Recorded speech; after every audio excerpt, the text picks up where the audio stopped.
காந்த தத்துவத்தை பற்றிய சில கருத்துக்களை நாம பகிர்ந்து கொள்ள இருக்கின்றோம். காந்தம் என்பது இரும்பு துண்டுல ஈர்ப்பு விசையாகவும் தள்ளும் விசையாகவும் இருப்பதை பற்றி தான் பெரும்பாலான மக்களுக்கு தெரியும். விஞ்ஞானிகள் பூமியில காந்த பாறைகள் அமைந்துள்ளதனால் பூமிக்கு வடதுருவம் தென்துருவம் அமைந்து அந்த காந்த பாறைகளின் சுழற்சியினால், அதாவது அலை சுழற்சியினால் இந்த பூமியில துருவங்கள் அமைந்து அந்த ஆற்றல் தொடர்ந்து இயங்கிக் கொண்டிருக்கிறது. அந்த ஆற்றல் எல்லா ஜீவனுடைய உடலிலேயும் ஊடுருவிக் கொண்டிருக்கிறது. அது விஞ்ஞானிகள் சொல்கின்ற போது இந்த பூமிக்குள்ள enormous energy from the universe is flowing towards the core of the planet. அதே போல அந்த மையத்திலிருந்து ஆற்றல் வெளியே வந்து கொண்டிருக்கிறது. அவங்க என்ன சொல்றாங்கன்னா, it is assumed that such subtler energy passes through each and every human being also என்று அந்த கட்டுரையை நிறைவுபடுத்துறாங்க. இதற்கு மேலாக இன்னும் நம்ம பிரபஞ்சமாக வருகின்ற போது இன்றைக்கு நாம் பயன்படுத்துகின்ற இணையதளம் www world wide web, web என்றால் வலை. அப்ப இந்த பூமி முழுவதும் ஒரு காந்த வலையாக அமைந்திருப்பதை www என்றோம். இந்த பூமிக்கு அப்பாலும் காந்த களம் உண்டு. இந்த காந்த களத்தின் விரிவு எவ்வளவு தூரம் போகும் அப்படின்றதுக்கு விஞ்ஞானத்தை வைத்து ஒரு சின்ன உண்மையை சொல்றேன். சூரியனின் ஆரம் 7 லட்சம் கிலோமீட்டர், அதாவது physical boundary line from the core point is 7 lakh kilometre. ஆனா இந்த 7 லட்சம் ஆரத்தில் உள்ள அந்த வளையத்திலிருந்து வீசுகின்ற காந்த அலைகள் எவ்வளவு தூரம் போகுதுன்றதை விஞ்ஞானத்தால் அளக்க முடியவில்லை. சூரியனின் காந்த அலைக்களத்தையே விஞ்ஞானத்தால் அளக்க முடியவில்லை. ஏன்னா அதனுடைய எல்லை கோடு தெரியல. இதுவரைக்கும் இந்த காந்த அலைகள் போய் முடிகிறது என்ற எல்லை கோடு தெரியல. அப்ப என்ன பண்ணினாங்க, இந்த சன் ஃபேமிலியில லாஸ்ட் பிளானட் இஸ் Pluto.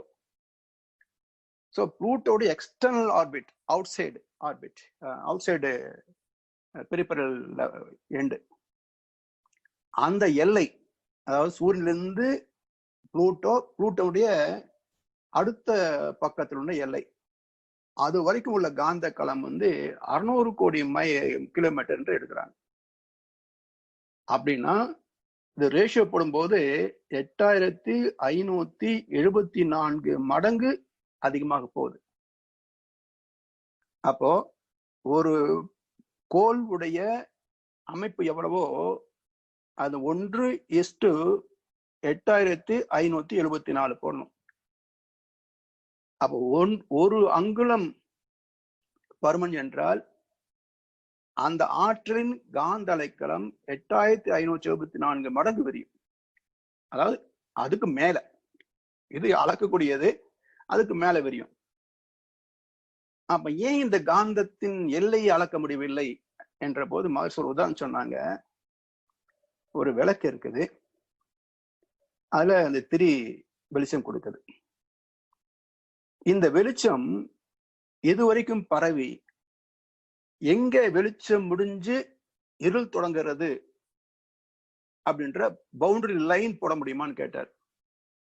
அது முடியாது. அப்ப சாதாரணமா ஒரு விளக்கின் சுடரிலிருந்து வெளிப்படுகின்ற வெளிச்சத்திற்கு எல்லை கோடை நிச்சயிக்க முடியாத போது பல கோடி மடங்கு பெரிய கோள்கள் இந்த பிரபஞ்சத்தின் அலைக்களத்தை எப்படி அளக்க முடியும்? அதனால்தான் காந்தத்திற்கு எல்லை கோடு என்பது உண்டு என்றாலும் அளக்க முடியாது. அப்போ அந்த பால்வெளி மண்டலத்திற்கும் ஒரு காந்த கல எல்லை உண்டு, அதே போல் பிரபஞ்சத்தை கடந்தும் ஒரு காந்த அலைக்களம். அவ பிரபஞ்சத்திற்கு எல்லை உண்டு என்றாலும் இதுதான் எல்லை கோடு என்று வரைய முடியாது. அந்த பிரபஞ்சத்தினுடைய எல்லை கடந்து காந்த அலைக்களம் மிக எண்ணிக்கைக்கு அடங்காத அளவிலே பல கோடி மைல் போய்கிட்டு இருக்கும். அதற்கு அப்பால் உள்ளதுதான் இந்த பிரபஞ்சத்தையே தாங்கி கொண்டிருக்கக்கூடிய பேராதார பெரும் சக்தி. The mightiest of all is almighty God. இந்த கடவுளிலிருந்து எப்படி காந்தம் உருவானது என்பது மிக முக்கியமான ஒரு கருத்து. சைவ சித்தாந்தத்துல சிவம், சிவபரம்பொருள் என்று சொல்லுவாங்க, முழு முதல் பொருள். இந்த சிவத்திலிருந்து எழுச்சி பெற்ற இறை துகள், அது சக்தி, சிவத்திலிருந்து வெளிப்பட்ட சக்தி மனைவின்னு சொல்றாங்க. சிவமும் சக்தியும் இணைந்ததால் விண் முதல் மண் வரை பஞ்ச பூதங்கள் வந்தது. கணபதி, பூத கணங்களுக்கு அதிபதி கணபதி. அதை அடுத்து பஞ்சபூதங்களிலிருந்து அந்த அலை சுழல் அலை வீச்சின் காரணமாக தோன்றுகின்ற காந்தலைகள், அது அழுத்தம் ஒளி ஒளி சுவை மனமாக பஞ்சபூதங்களிலே தன்மாற்றம் அடைகிறது. அதற்றோடு ஜீவன்களிலே உணர்கின்ற மனமாக வெளிப்படுகிறது. அப்ப இந்த 6 நிலைகளை வைத்து ஆறுமுக கடவுள் என்று ஸ்கந்த புராணம், காந்த புராணம், காந்த புராணம். அப்ப காந்தத்தின் தோற்றம், வெளிப்பாடு இவற்றை விளக்குவது கந்த புராணம். 10,345 பாடல்கள் உள்ளடக்கியது கந்த புராணம், கச்சியப்ப சிவாச்சாரியர் எழுதியது. இப்படி தத்துவ ரீதியாக இறைநிலையிலிருந்து காந்தம் வெளிப்பட்டது, அது ஜீவன்களிலே மனமாக வெளிப்படுகிறது என்ற கருத்தை சொன்னாங்க. சயின்டிபிக்கலா பார்க்கிற போது அந்த ஸ்பேஸ் என்ற சுத்த வெளி, அது நான் பரிணாமம் சொல்ற போது இறை துகளை பற்றி சொன்னேன். இப்போ ஒரு சின்ன டயக்ராம் எடுத்துங்க. ஏன்னா இறைநிலையிலிருந்து நம்முடைய ஜீவாத்மா வரைக்கும் ஒரே ஒரு டயக்ராத்துல விளக்கிடலாம். மையத்துல நல்ல திணிவான ஒரு புள்ளி மையம் பற்றிங்க. அந்த புள்ளியிலிருந்து சுழல் அலையாக தொடர்ந்து வரணும், 40 அலை வரைக்கும் வரணும். இருந்தாலும் இப்ப நேரம் இருக்காது, 40 வட்டம் போடுறதுக்கு நேரம் இருக்காது, சுருக்கமான சொல்லிடுறேன். அந்த மைய புள்ளியிலிருந்து கொஞ்சம் தூரத்துல ஒரு வட்டம் போட்டு அது 3வது எல்லைன்னு வச்சுக்கங்க, 3வது அலை.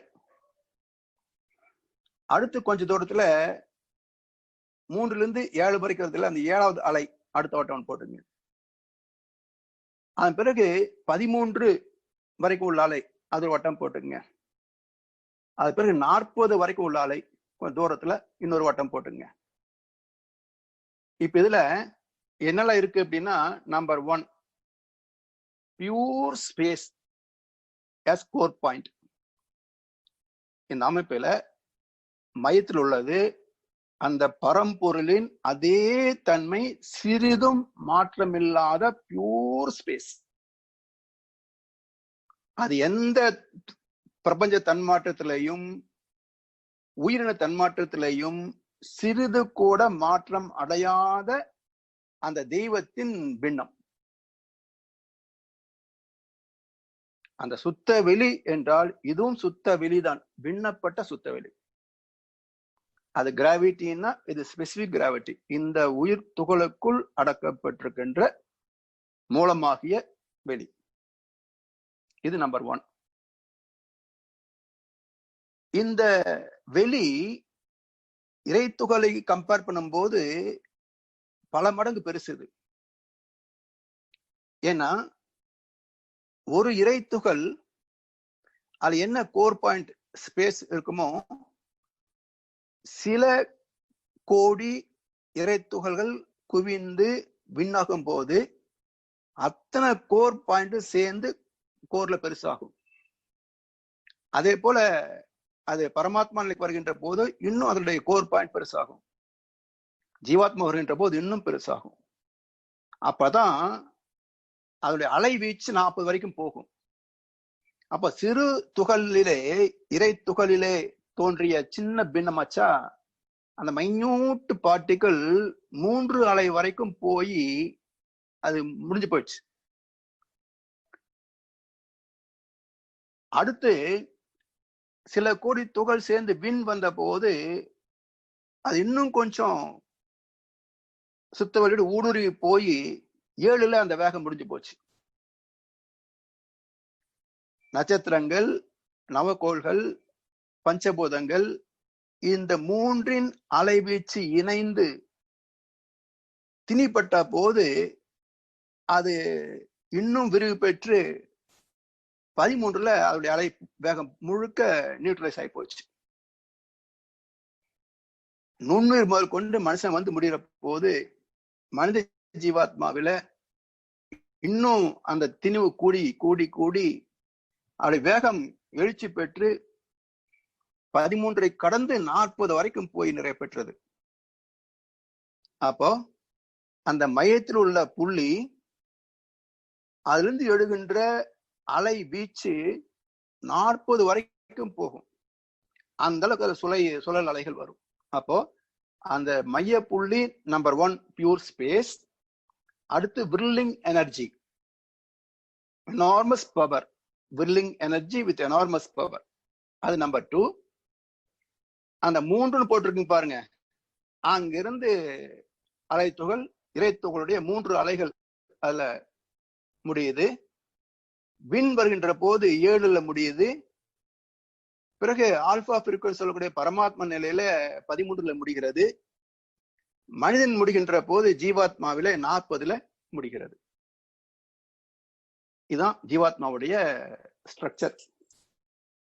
சரி, இப்ப இவ்வளவு பெரிய ஜீவாத்மா எவ்வளவு பெருசு இருக்கு அப்படின்னு பாத்தீங்கன்னா,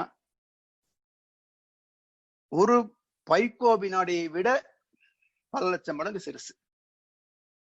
அப்படி எவ்வளவு இருக்கும் பாருங்க. அதனால்தான் இந்த நுண்ணிய அலை இருப்பதனால்தான் ஆத்மாவையோ ஒரு இறைத்துகளுடைய அந்த அமைப்பையோ விஞ்ஞானத்தால் இதுவரைக்கும் கண்டுபிடிக்க முடியல. அது தவத்திலே உயர்ந்து டெல்டா ஃப்ரீக்வன்சி போகும்போது மட்டுமே தான் இதை உணர முடியுமே தவிர வேற எந்த வகையும் உணர முடியவில்லை. என்பதனால தான் இன்னைக்கு உலகத்துல ஆத்மாவை பற்றி, பரமாத்மாவை பற்றி பல குழப்பங்களுக்கு காரணம் இதுல இருக்கக்கூடிய அந்த கடினமான method. It is not that much easy to be enlightened.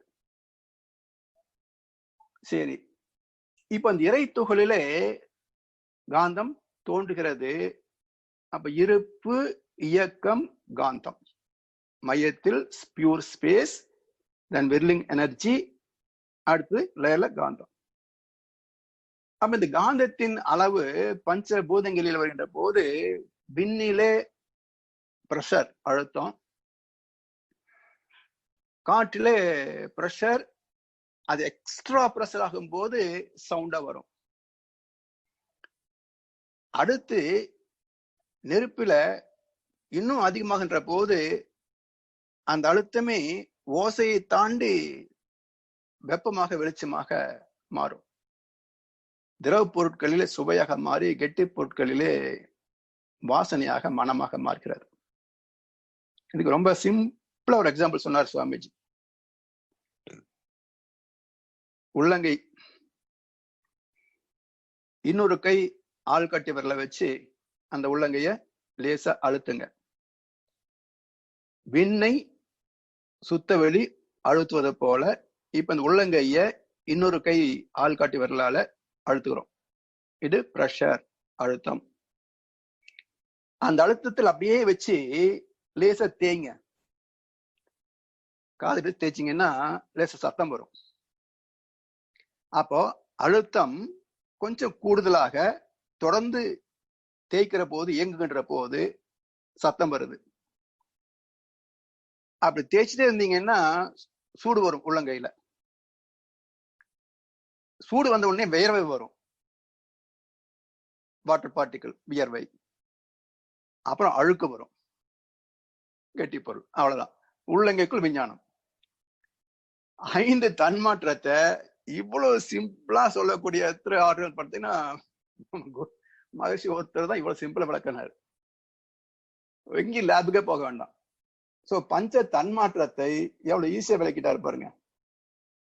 ஒரு கவி வந்து, வான்காந்தம் ஜீவகாந்தம் வலம் ஆற்றல் மறந்திடில், வழி வேறு இல்லை தெய்வம் அறிவு இவை உணர்ந்திட, ஏனென்றால் மெய்ப்பொருளோ எங்கும் நிறை பெருவழி, இதனோடு விண் சுழலின் அலை இணைந்து உறைந்திட, ஆன்மாவாய் ஆளும் ஜீவகாந்தமாகும் உடலினில் ஐயமில்லை விண் உயிராம் இயல்பு சுழல் அலையதாம், மேன்மையோடு உயிர் மையத்து அமைந்த வெளி அறிவது, மிக வியக்கத்தக்க அதன் படக்கை நிலை மனமதே. ஒரு 8 வரியில வான்காந்த ஜீவன் தத்துவத்தை விளக்கி வச்சிட்டார். இந்த 8 வரியுடைய விளக்கம் என்னன்றதான் இப்ப நாம பார்க்கலாம். இப்ப இது வரைக்கும் பஞ்ச தன்மாத்திரைகளாக வந்தது வான்காந்தம். இந்த வான்காந்தம் எப்படி ஜீவகாந்தமாக மாறுகிறது? வான்காந்தத்துல 1 to 7 சைக்கிள்ஸ் பர் செகண்ட் வரைக்கும் தான் வான்காந்தம். அது ஜீவகாந்தமாக மாற வேண்டும் என்றால் அந்த 3 நிகழ்வுகள் நடக்கணும். 27 நட்சத்திர தொகுதிகள், நவகோள்கள், பூமியின் பஞ்சபூத சேர்க்கை. இந்த பூமியை போல பிரபஞ்சத்திலே பஞ்சபூத சேர்க்கை சேர்கின்ற போது அது பரமாத்மாவாக இந்த பிரபஞ்சம் முழுவதும் இருக்குதுன்னு சொல்றாங்க. அந்த உணர்கின்ற ஆற்றலாக வரும். அது எப்படி உணர்கின்ற ஆற்றல்னா, எக்ஸ்ட்ரா சென்சரி பர்செப்ஷன், புலன் கடந்த அறிவாக செயல்படும். பரமாத்மா என்பது உணர்கின்ற திறம் வாய்ந்தது. ஆனால் அந்த உணர்வுகளை வெளிப்படுத்த முடியாது. இப்போ மனிதனே எடுத்துக்கொள்ளுங்க. ஒரு லூனட்டிக் பர்சனாலிட்டி, மனவளம் மூளை வளம் குன்றியவன் வச்சுங்களேன், அவரால தான் பெற்ற அனுபவங்களை எடுத்து விலக்கி சொல்ல முடியுதா பாருங்க. ஆனா அனுபவப்படுறாரு இல்ல.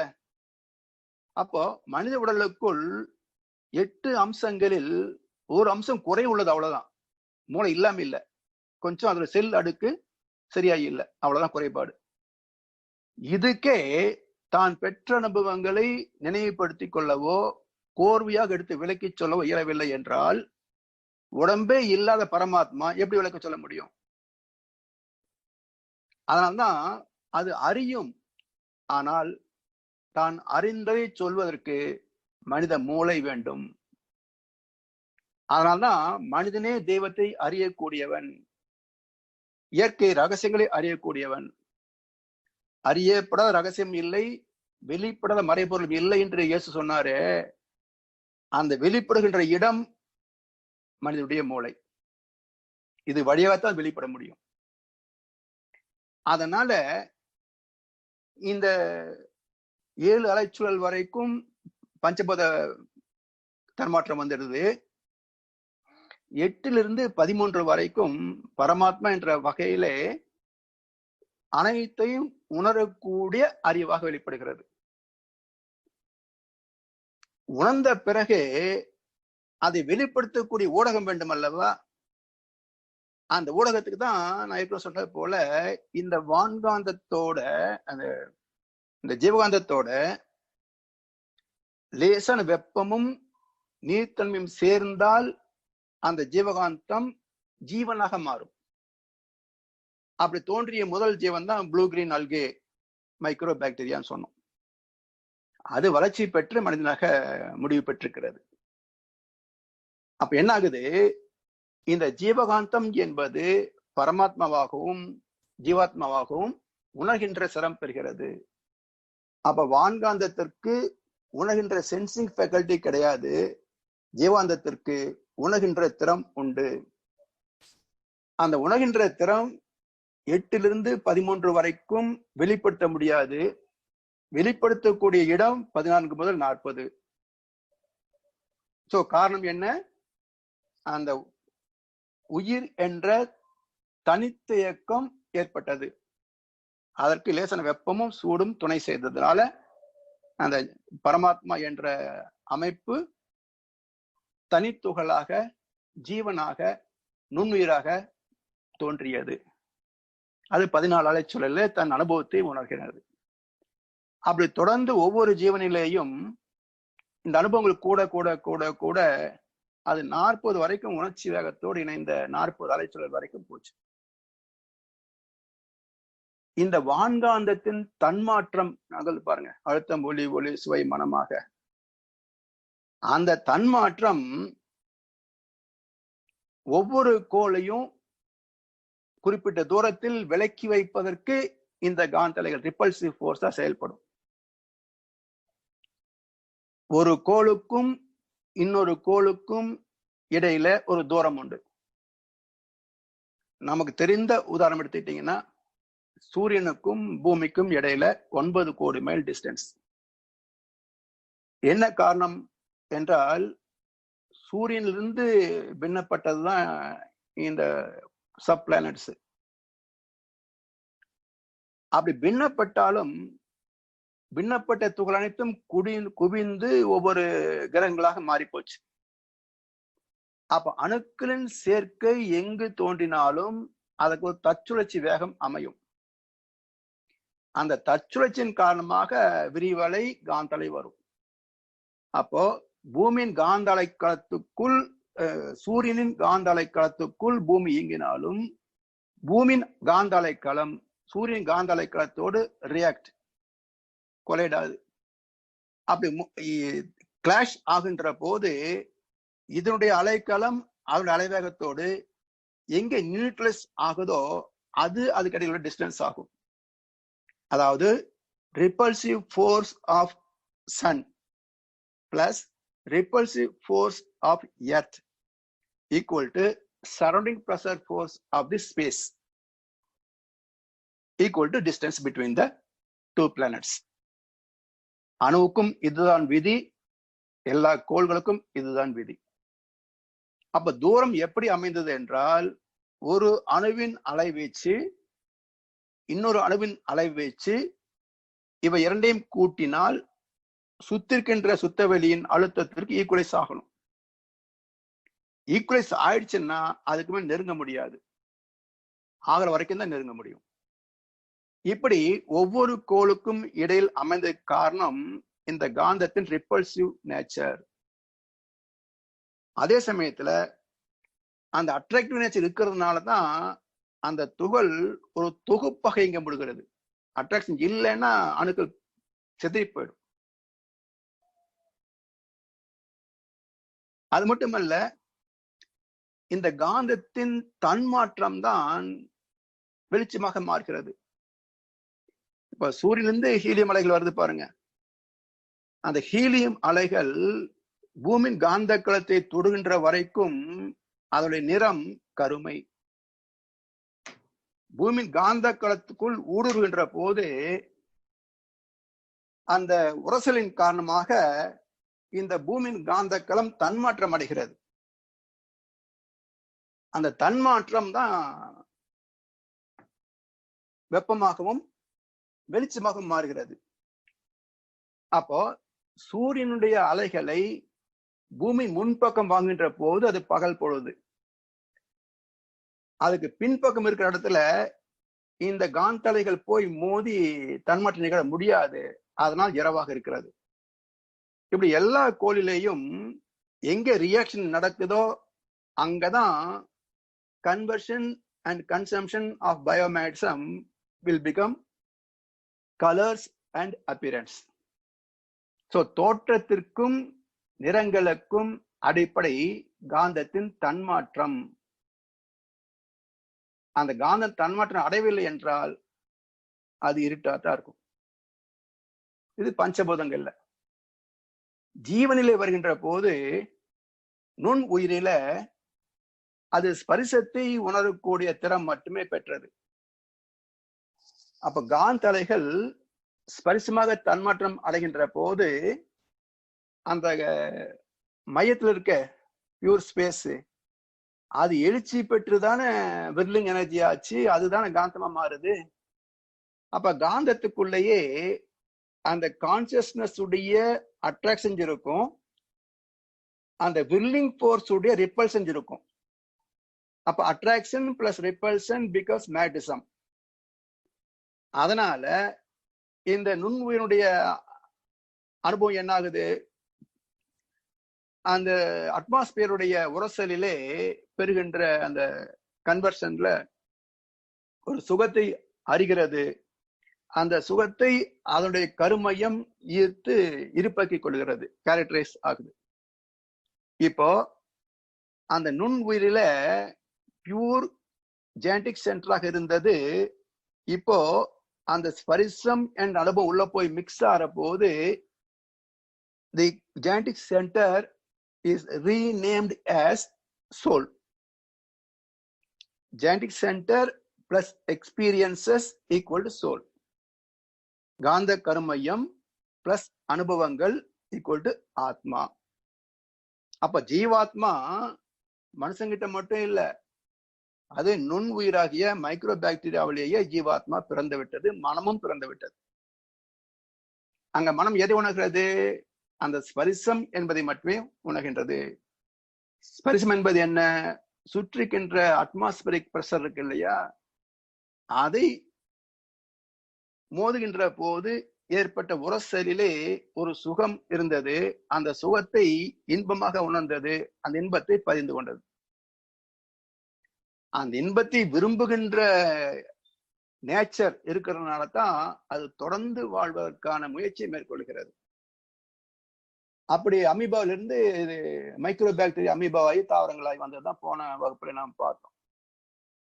அப்போ இங்க அழுத்தம் என்பது ஸ்பரிசத்துல உணர்ந்தது, பிறகு அடுத்தடுத்த தாவரங்கள் இதெல்லாம் வருகின்ற போது ஒவ்வொன்றிலையும் அந்த காந்த தன்மாற்றம் அதுக்கு சுவையாக, மனமாக, பார்வையாக, ஓசையாக வெளிப்பட்டு மனுஷனிடத்துல வருகின்ற போது இந்த 5 புலன் வழியாக செயல்படுகின்ற அனுபவத்தோட அனுபவங்களை ஆராய்ந்து பார்க்கக்கூடிய, இயற்கை ரகசியங்களை ஆய்வு செய்து பார்க்கக்கூடிய, இறை தத்துவத்தை உணர்ந்து பயன் கொள்ளக்கூடிய சிறப்பாக வந்தது 6ஆம் அறிவாக பேசுகின்றோம். அப்போ இந்த அறிவு 6 நிலைகளில் வெளிப்படுகிறது என்றால் அறிவு 6ஆ என்றால் அறிவு 6 இல்லை. போன முறை சொன்ன பாருங்க, அந்த 6 வரைக்கும் வந்தது 3/4 பங்கு வரும்போது 270 டிகிரியில அது இடையில திரும்பிடுச்சு. வந்த வேகத்துல நேரா போயிருந்தா 0 ஆயிருக்கும்னு சொன்ன பாருங்க. அப்போ அறிவு ஒன்றுதான். அந்த அறிவு எந்த புலன் வழியாக உணர்கின்றதோ அந்த தன்மாற்றத்தை நாம வரிசைப்படுத்தி கொண்டோம். முதலில் அறிவு வெளிப்பட்ட தன்மாற்றம் ஸ்பரிசம். அறிவு 2ஆம் முறையாக பெற்ற தன்மாற்றம் ஸ்பரிசமும் சுவையும். அறிவு 3ஆம் இடத்துக்கு பெற்ற தன்மாற்றம் ஸ்பரிசம், சுவை, வாசனை. இப்படி சிந்தனை வரைக்கும் 6 அறிவாக வெளிப்பட்டது. இப்ப எல்லா அனுபவங்களும் அந்த காந்தத்துடைய ஈர்ப்பு தன்மை இருப்பதனால அது ஈர்க்கப்பட்டு மையத்துல இருப்பாக மாறுகிறது. சரி, அந்த இருப்பாக மாறுகின்றதுனாலதான் அந்த அனுபவங்கள் தொடர்ந்து போகிறது. இந்த அனுபவங்களுக்கு ஒரு கால நீளம் உண்டு. இப்போ இறைத்துகளுடைய அழிவு என்பது சொல்ல முடியாது. விண்ணுக்கு அழிவு என்பது சில 1000 ஆண்டுகளுக்கு பிறகு. அதே போல நுண் உயிரெடுத்தீங்கன்னா அதுக்கு ஒரு சில காலம் ஆயுள் உண்டு. மனிதத்தில் வருகின்ற போது 120 வருஷம் நமக்கு தீர்காயுசு அப்படின்னு கணக்கெடுத்துகின்றாங்க. இப்படி ஒவ்வொரு இயக்கத்திலேயும் அந்த டைம், டிஸ்டன்ஸ், வால்யூம், ஃபோர்ஸ் என்ற 4 பரிமாணங்கள் உண்டு. சரி, இப்போ ஜீவனில வருகின்ற போது அனைத்தையும் உள்ள வச்சிருக்கு பாருங்க. வான்காந்தம், ஜீவகாந்தம், வளம், ஆற்றல், மறந்திடில். இதனுடைய திறம் என்ன, எங்கேருந்து வந்தது, என்பதெல்லாம் நாம் புரிந்து கொள்ளவில்லை என்றால் வழி வேறு இல்லை, தெய்வம் அறிவு இவை உணர்ந்திட.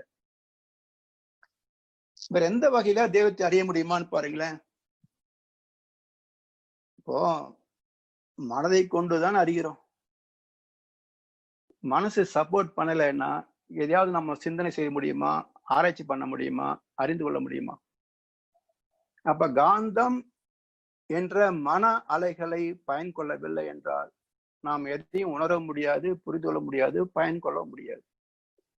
எனவே வான்காந்தம் ஜீவகாந்தம் வளம் ஆற்றல் மறந்திடில் வழி வேறு இல்லை, தெய்வம் அறிவு இவை உணர்ந்திட. ஏனென்றால் மெய்ப்பொருளோ எங்கும் நிறை பெருவெளி. அந்த பியூர் ஸ்பேஸ் சொல்றமே, அந்த எல்லையில்லாத பரம்பொருளுக்கு உள்ளதான் இது எல்லாமே நடந்துகிட்டு இருக்குது. இந்த பிரபஞ்சமே எவ்வளவு பெருசு இருக்கும்னா மிக மிக சின்னதுதான். அதாவது சூரியன்ல பிளாக் ஹோல் சொல்றோம் பாருங்க, அந்த பிளாக் ஹோல் எவ்வளவு பெருசுன்னா நம்ம பூமியே உள்ள ஒரு நடன மாடிக்கு உள்ள போய் அந்த பக்கம் வந்துடலாம், அவ்வளவு பெருசு பிளாக் ஹோல். அது மாதிரி இந்த இவ்வளவு பெரிய பிரபஞ்சத்தை அந்த ஸ்பேஸுக்குள்ள எவ்வளவு இருக்குன்னு பாத்தீங்கன்னா மிக சின்னதாகத்தான் இருக்கு அப்படின்றாங்க. அப்படி பிரபஞ்சமாக விரிந்து நின்று கண்டால் தெரியும் அந்த பிரபஞ்சம் சுத்தவெளியோடு இணைந்து நின்று பார்த்தா தெரியும் இந்த பிரபஞ்சமே ஒரு பந்து மாதிரி எங்கேட்டு இருக்கு அப்படின்ற மாதிரி. அப்போ இந்த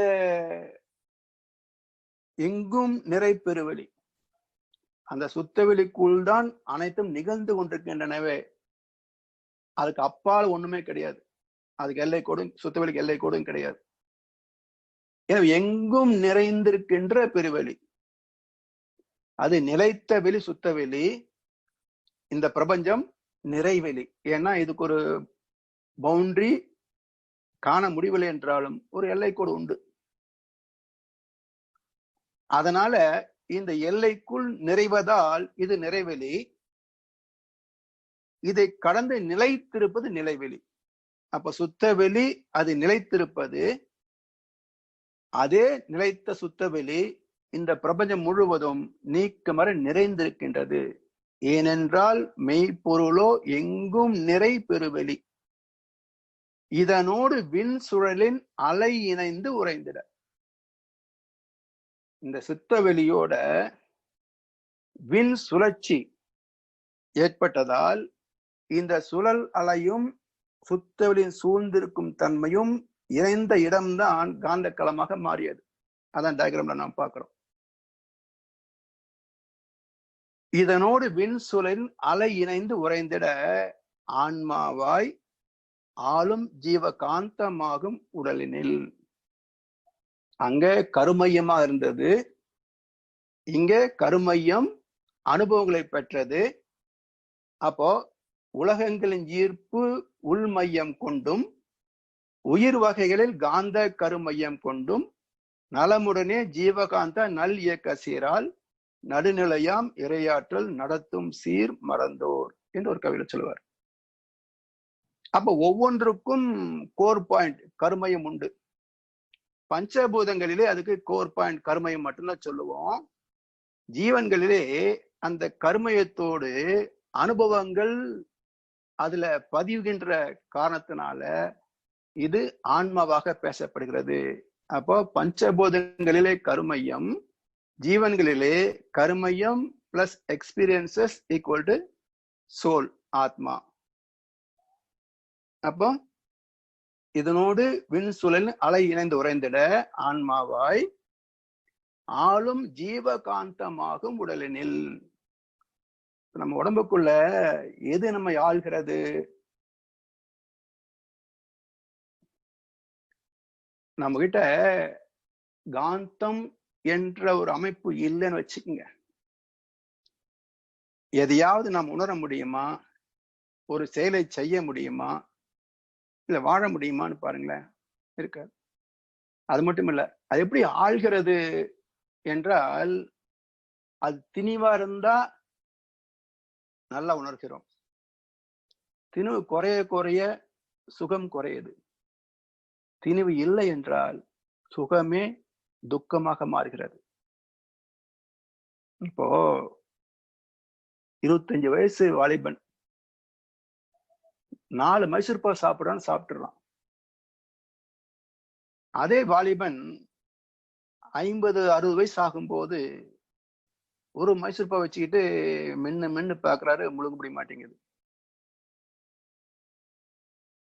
அது மட்டும் இல்ல, அந்த 25 வயது வாலிபனை காய்ச்சல் வந்து படுத்திருக்காருன்னு வச்சுக்கோங்க. இப்ப 4 வருஷம் இப்ப சாப்பிட்டியா தம்பி, இப்ப ஒண்ணு சாப்பிடுன்னு சொன்னா கசக்குதும் பார். மைசூர் பாக் கசக்குதா? இப்ப கசப்பு இனிப்பு எங்க இருக்குது? ஒண்ணு இல்ல, இப்ப நம்ம நார்மல் கண்டிஷன் வச்சுக்கங்களேன். இப்போ ஒரு இனிப்பு எடுத்து உள்ள வச்சீங்கன்னா இனிக்குது, மைசூர் பாக் இனிக்குதுன்னு சொல்றோம். முழுங்க வேண்டாம். அப்படியே வாயிலே வச்சுக்கிட்டு தொடர்ந்து உமிழ்நீரோட கலக்க விட்டுட்டே இருங்க. அப்படியே காகுலிங் பண்ணிட்டே இருங்க. இனிப்பு மாறி போய் நியூட்ரலைஸ் ஆகி அப்புறம் கசக்க ஆரம்பிச்சிடும். இதே போல பாவக்காய் ஜூஸ் ஒரு ஸ்பூன் வாயில வைங்க, தலை தனியா ஆடும், கசப்பு இல்லை. அப்படியே காகுல் பண்ணிட்டே இருங்க. ஒரு கட்டத்துக்கு மேல இனிக்க ஆரம்பிச்சிடும். அப்போ இனிப்பை கசப்பாக்கியது எது, கசப்பை இனிப்பாக்கியது எது? அப்ப ஜீவாந்தத்தின் திணிவு இனிப்பாக மாறுகிறது, இனிப்பை கசப்பாக மாற்றுகிறது. அப்போ ஒரு பொருளின் தன்மை எது நிச்சயிக்கிறது என்றால், காந்தத்தின் தன்மாற்றமே ஒரு பொருளின் சுவையை, தன்மையை நிச்சயிக்கிறது. அப்ப இந்த வாழ்க்கை எது ஆள்கிறது என்றால், ஜீவகாந்தத்தினுடைய ஆட்சி தான் நம்ம கிட்ட நடந்துட்டு இருக்குது. அந்த ஜீவாந்தமே தான்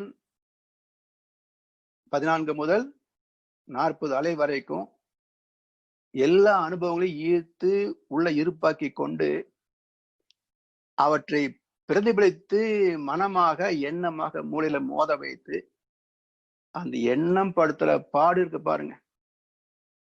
1000 வாசல் எதையும், அதில் 1000 எண்ணங்கள் உதயம்.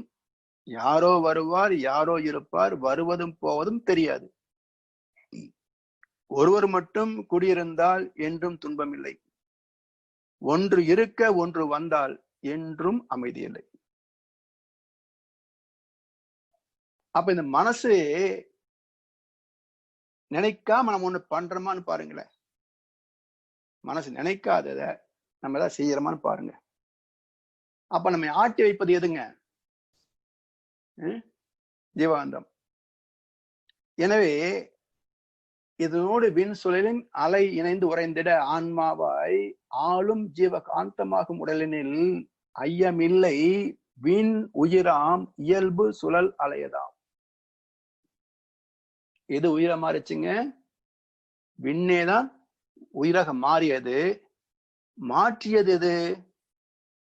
27 நட்சத்திரங்கள், நவகோள்கள், பஞ்சபூதத்தின் தெய்வீக விகிதாச்சாரம்.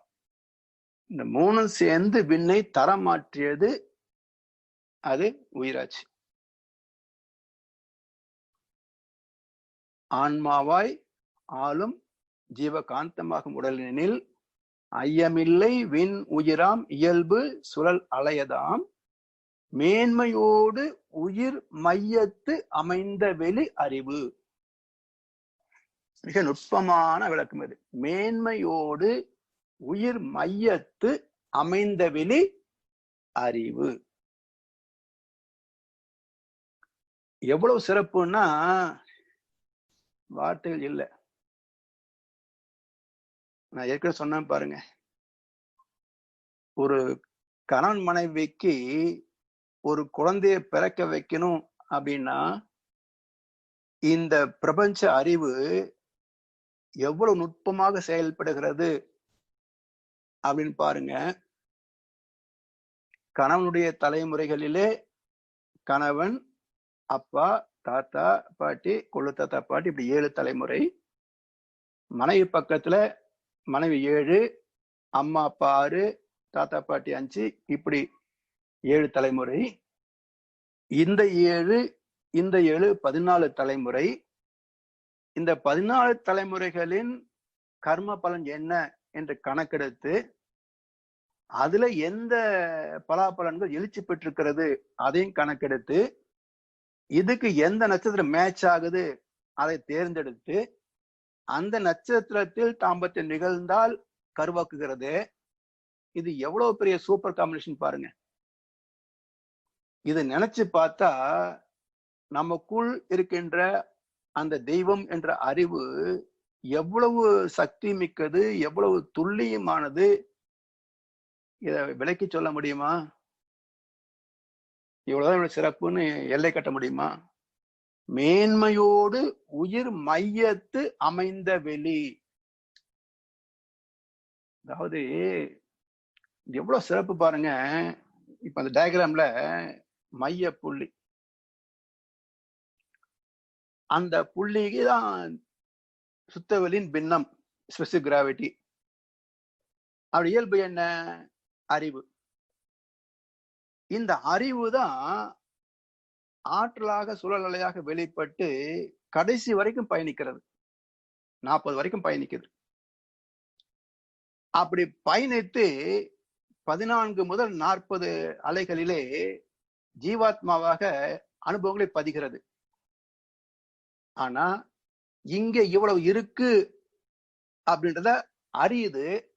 ஆனா அது தன்னை களங்கப்படுத்திக் கொள்கிறதா, கேரக்டரைஸ் ஆகுதான்னா அந்த core point is not at all characterised. இது எவ்வளோ விளக்கங்கள் படித்திருந்தாலும் எனக்கு தெரிஞ்சு பகவத்கீதையில தான் ஒரு அருமையான ஸ்லோகம் உண்டு.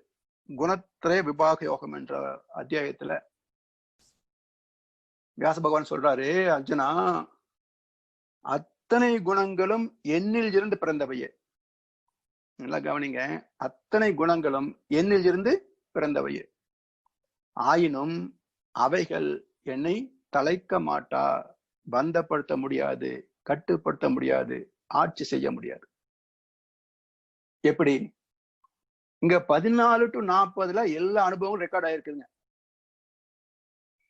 இந்த இம்பாக்ட் உள்ள இன்டராக்ட் பண்ணி உள்ள போய் மயத்தில் உள்ள சுத்த வெளியான அறிவை பாதிக்க முடியுமா? முடியாது. ஏன் முடியாது? இதோடைய எனர்ஜியில ரிப்பல்ஸா வெளியே வந்திருக்குது. அந்த கோர் இருக்க சுத்தவெளி, அதோடைய எனர்ஜி தான் வெளியே வந்திருக்குது. அது 40 வரைக்கும் போய் நியூட்ரலைஸ் ஆகுது. அதனால இது ரிவர்ஸ்ல போய் உள்ள கேரக்டரைஸ் ஆக முடியாது. எல்லா அனுபவங்களும் 14 கடந்து போகவே முடியாது. அப்ப என்ன ஆகுது?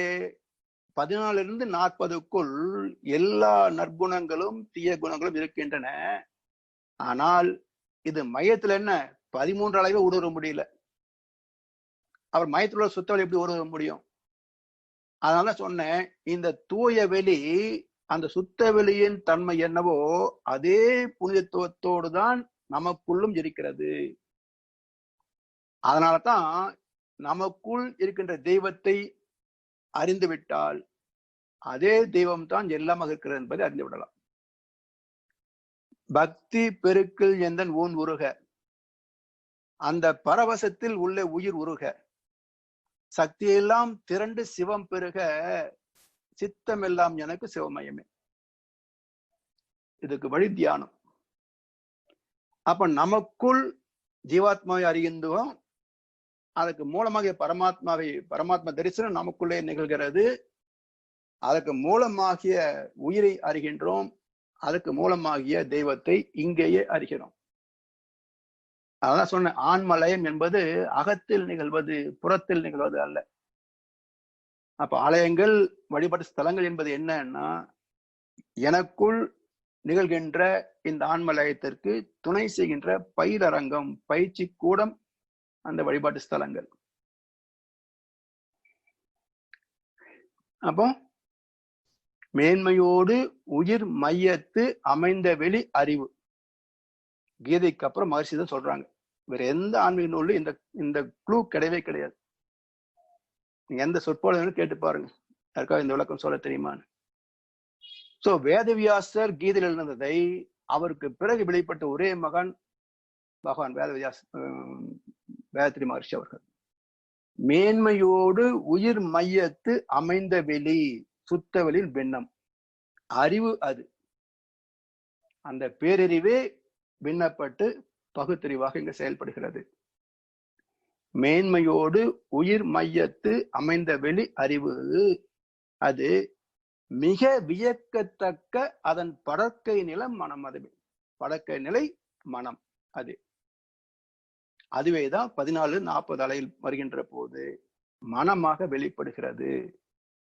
அப்போ சுத்த வெளி, அதன் ஆற்றல் எழுச்சி பெற்று சுழற்சி 1 முதல் 40 வரைக்கும் போகிறது. 13 வரைக்கும் 7 வரைக்கும் அது பிரபஞ்ச வான்காந்தமாக தன்மாற்றம் அடைகிறது. 8 முதல் 13க்குள் அது பரமாத்மாவாக உணர்கின்ற திறம் அடைகிறது. ஆனால் அதுக்கு புலன்கள் அமையாத வரைக்கும் அது தானாக உணர முடியாது.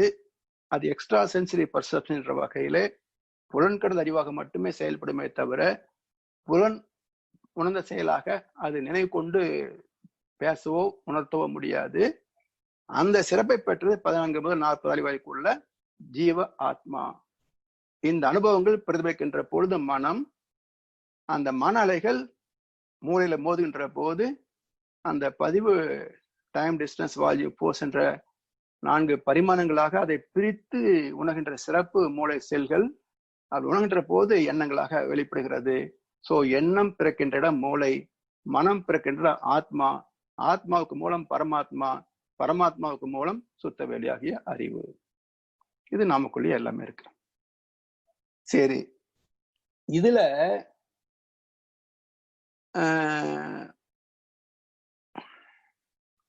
5 புலன்கள் மூலம் உயிரின் ஆற்றல் அழிவதிய இன்பம் என உணர் மயக்கம், சிந்தனையில் உயருங்கால் ஜீவகாந்தம் சிதறுவது ஐயுணவு என்று அறிந்து கொண்டோம். உந்த குண்டலினி புருவமயத் ஊறி வரும் பேரறிவின் ஆற்றல் பெற்று சொந்த தனி முயற்சியினால் வாழ்வு ஆராய்ந்து சொல் நினைவு செயல் 3 ஒழுங்கு செய்வோம். இப்ப என்ன காந்தத்தினுடைய அடுத்த விஷயம் அப்படின்னா, இதெல்லாம் அமைப்பு அமைந்திருக்குது. ஆனா மனம் 5 புலன்கள் மூலம் தொடர்பு கொள்கின்ற போது தனக்கு பிடித்தது பிடிக்காது என்று தரம் பிரிக்கிறது. தனக்கு பிடித்ததை அளவுக்கு அதிகமாக அனுபவிக்க ஆசைப்படுகிறது. தனக்கு பிடிக்காத செய்ய மறுக்கிறது. அப்ப பிடிக்காத நல்ல விஷயம் இருக்க, கீரை பிடிக்கல, பாவக்காய் பிடிக்கல, சுண்டைக்காய் பிடிக்கல, ஆனா நம்ம உடம்புக்கு சத்து தேவையா இருக்குது. ஸ்வீட் ரொம்ப பிடிச்சிருக்குது, ஆனா உடம்பு ஜீரணிக்க முடியாது. இது போல அந்த உடல் சார்ந்த பௌதிக அமைப்புக்கு ஒரு தாங்கும் திறம் உண்டு. அதை மதித்து பயன் கொள்ள வேண்டிய திறம் மனசுக்கு வரணும். இயல்பில் இல்லை, அது பக்குவத்துல அதை பெற வேண்டும். அந்த பக்குவப்படுத்தக்கூடிய வழிவகைக்கு தான் தத்துவ விளக்கம் என்றும் ஞானம் என்றும் சொல்லப்படுகிறது. அப்போ மனம் என்பது அனுபவங்களை சார்ந்து ஓடுவதனால், தனக்கு பிடித்ததை அளவுக்கு அதிகமாக விரும்புவதனால் இயற்கை சட்டம் மீறப்படுகிறது, தர்மம் மீறப்படுகிறது. மீறிய செயல்களுக்கு இயற்கை விதி துன்பமாக கொடுக்கிறது. அப்ப எல்லாம் புரிந்து கொண்டு மாறணும். அப்படின்னா பொருள் புகழ் செல்வாக்கு புலஞ்சின்பம் 4 புகுந்து அழிந்தி மனித மனம் புண்ணாய் வருந்துவோர் இருள் நீங்கி இன்பமுற என் விளக்கம் கூறுவேன். இறைநிலையே எங்கும் எதிலும் இருப்பாய் அமர்ந்தாற்றிடும் அருள் நடன காட்சிதனை அகத்தினவரை கொள்ளுவீர். அப்போதும் எப்போதும் அறிவு விரிவாகியே மருள் நிலையில் ஏற்ற ஆசை மற்றும் பழிச்செயல் எல்லாம் மாறிவிடும். மெய்ஞானம் மலரும் உள் ஒளியென நமக்குள்ளேயே மெய்ஞானம் மலரும். அப்ப என்ன பண்ணணும்? மனதை, மனம் என்ற காந்தாளைகளை, இந்த மனசுக்கு டெஃபினேஷன் பாருங்க. Mind is nothing but characterized biomagnetic field functioning through brain and senses. மனம் என்பது வாழ்க்கை அனுபவங்களை தன்னுள் பதிந்து மூளை வழியாக புலன்கள் வழியாக பிரதிபலிக்கின்ற ஜீவகாந்த அலைக்களம். இதுதான் மைண்டுக்கு டெஃபினிஷன். அதனால அந்த மனசை நாம் முறைப்படுத்தவில்லை என்றால் காந்தத்தின் இருப்பு குறைஞ்சு போகும். இயற்கை விதிக்கு முரண்படுகின்ற போது அது துன்பங்களை ஏற்படுத்தும். அது உடல் நோய்களாக, மனக்குழப்பங்களாக, பற்றாக்குறையாக, பகையாக, யுத்தமாக கொண்டு வந்துவிடும். இதெல்லாம் உணர்ந்து மதித்து நடக்க வேண்டும் என்பதற்காகத்தான் காந்த தத்துவத்தை மனிதன் புரிந்து கொள்ள வேண்டும். அந்த காந்தத்தை உணர்கின்ற வழிவகை தியானம் என்பதனால்தான் முருகனுக்கு வைகாசி விசாகத்தன்னைக்கு பால் காவடி எடுத்து நடந்து பாத யாத்திரை போய் அபிஷேகம் பண்ணினா நல்லது அப்படின்னு எல்லாரும் போயிட்டு இருக்கிறாங்க. இப்படி இந்த விரதத்தை மேற்கொண்டால் உண்மையாக நன்மைகள் கிடைக்கும் என்றால் அந்த விரதத்தை மேற்கொண்ட நாள் முதல் விசாகம் வரைக்கும் உணவில ஒழுங்கு இருக்கணும்,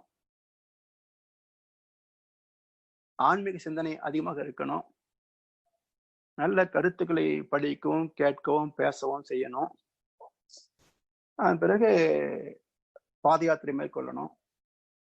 அப்படி போற போது பால் காவடி எடுக்கணும், அளவு குத்தணும். இப்படி நீர் வச்சிருக்கிறாங்க. என்ன பொருள் என்றால் பாத யாத்திரை போற போது உடம்புக்கு வலு கிடைக்கும், விரதம் இருக்கின்ற போது மனசும் உடம்பும் சுத்தமாகும். போற போது அளவு குத்தணும். அப்படின்னு என்ன அர்த்தம்? அளவு குத்தினாட்டா சொல்லுவாங்களே, யாராவது கொழுப்ப பேசினா நாக்கு இழுத்து வச்சு அறுத்து போடுவோம் கொஞ்சம் சொல்லுவாங்க பாருங்க. அது மாதிரி இப்போ நாக்கு இழுத்து வச்சு வேல் குத்திட்டீங்கன்னா பேச முடியாது. அப்ப மனமே முருகனின் மயில் வாகனம். அந்த மனதை மௌனப்படுத்த வேண்டும் என்பதுதான் அளவு குத்துறது. அப்படி அளவு குத்திட்டு காவடி ஆடணும். காவடி என்பது பிடரி கண்ணுக்கும் ஆக்னா சக்கரத்துக்கும் இடையில அப்படியே மனசை ஓட்டணும். அப்படி ஓட்டினா மனசு தவத்தில் மேன்மை அடையும். அப்ப மூலாதாரத்திற்கின்ற குண்டலினி சக்திய உச்சிக்கு ஏத்துவதுதான் காவடி எடுக்கிறது. அப்படி போய் முருகனை தரிசிக்கணும் என்பது சடங்கு வச்சிருக்கிறாங்க. அப்ப என்ன பண்ணணும்? மனதை பக்குவப்படுத்துவதற்கு குண்டலினி சக்தியை தெரிஞ்சுக்கணும், தவம் செய்யணும், மௌனம் இருக்கணும். இப்படி எல்லாம் தொடர்ந்து வாழ்க்கையை ஒரு ஆன்மீகத்தோடு இணைந்த வாழ்க்கையாக மாற்றி அமைத்தால் தான் மனசு கட்டுக்குள் வரும். அப்பதான் புலன்கள் கட்டுக்குள் வரும். அப்போ ஜீவகாந்த திணிவு அதிகமாகும். ஜீவகாந்த திணிவு இருந்தால்தான் தவமே வரும். இப்போ ஒரு பிளைட் மேல டேக் ஆஃப் ஆகுதுங்க, 2 என்ஜின் ஆன் பண்ணிடுறாங்க, ஏகப்பட்ட பெட்ரோல் கன்சம்ஷன் ஆகும். மேல டேக் ஆஃப் ஆன பிறகு 35,000 அடிக்கு போயிடுச்சுன்னு வச்சுங்களேன், ஏற்கனவே ஒரு என்ஜின் ஆஃப் பண்ணியிருப்பாங்க. 35,000 அடியில 1000 மைல் ஸ்பீட்ல வண்டி பறந்துகிட்டு இருக்கும் பிளைட்டு. பெட்ரோல் கம்மியாக தான் செலவாகும். அது மாதிரி நம்முடைய ஆத்மா டேக் ஆஃப் ஆகணும்னா சுத்த வேலைக்கு எவ்வளவு ஜீவகாந்த சக்தி இங்க ஸ்டாக் இருக்கணும் பாருங்க. அந்த ஸ்டாக் இல்லைன்னா டேக் ஆஃப் ஆச்சுன்னா ஆக்சிடென்ட் தான், மறுபடியும் கீழே விழுந்துரும். அது மாதிரி தான் நம்ம துரியோதனம் பண்ணிட்டு இருக்கோம். மேலே போகும் கீழே விழுந்துரும், மறுபடியும் மேலே போவோம் கீழே வந்துருவோம், மறுபடியும் மேலே போகும் கீழே வந்துருவோம். இப்படியே தவிக்கிட்டே இருப்போம். எப்போ அனுபவம் கிடைக்கும் என்றால் ஜீவாந்த திணிவு இருந்தால்தான் அனுபவம் கிடைக்கும். சக்தி எல்லாம் திரண்டு சிவம் பெருக சித்தம் எல்லாம் எனக்கு சிவமயமே. அந்த வாழ்க்கை எதுக்கு வேணும்னா ஆரோக்கியமான உடம்பு, சாந்தமான நிம்மதியான மனசு, நிறைவான வாழ்க்கை, அற்புதமான உறவு, சந்ததி, நட்பு, எல்லாத்துக்கும் மேல போகும்போது அமைதியா சாந்தமா நிறைவா இந்த பூமிக்கு நன்றி சொல்லி போயிட்டு வரலாம். இதுக்கு மேல் என்ன பாக்கியம் வேணும்? இன்னும் வேற என்ன வேண்டும்? இப்பேறு பெற்ற பின்னர் எடுத்த மனித பிறப்பு எய்தேதே முழுமை என்று சாமி நிறைவு செய்கிறாங்க. அந்த வகையில காந்தத்தை பற்றி அறிவு வந்தாதான் அதை சிக்கனமா பயன்படுத்தணும் என்ற விழிப்புணர்வு வரும்.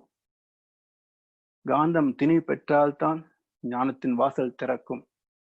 ஞானம் பெற்றால்தான் பிறவி வாழ்ந்தேன் என்ற நிறைவு பெறும், ஆத்மா திருப்தி பெறும். ஆத்மா திருப்தி பெறவில்லை என்றால் இந்த ஆத்மா பரமாத்மாவோடு லயம் ஆகாது. அது இங்கேயே பூமியை சார்ந்து எர்த்போர்ன் சோல் என்ற வகையில பூமியின் காந்த களத்துக்குள்ளேயே தடுமாறிட்டு இருக்கும். வாழ்கின்ற மக்களுக்கும் துன்பம், சந்ததிக்கும் துன்பம். அதனால இதை புரிந்து கொண்டு அது சார்ந்த வகையில நம்முடைய பயிற்சிகள் எல்லாமே ஜீவாந்தத்தை மேன்மைப்படுத்தக்கூடிய பயிற்சிகள் தான். உடற்பயிற்சின்னு சொல்றோம். உடற்பயிற்சியை ரெகுலரா செய்தா என்ன ஆகுதுங்க? எங்கேயுமே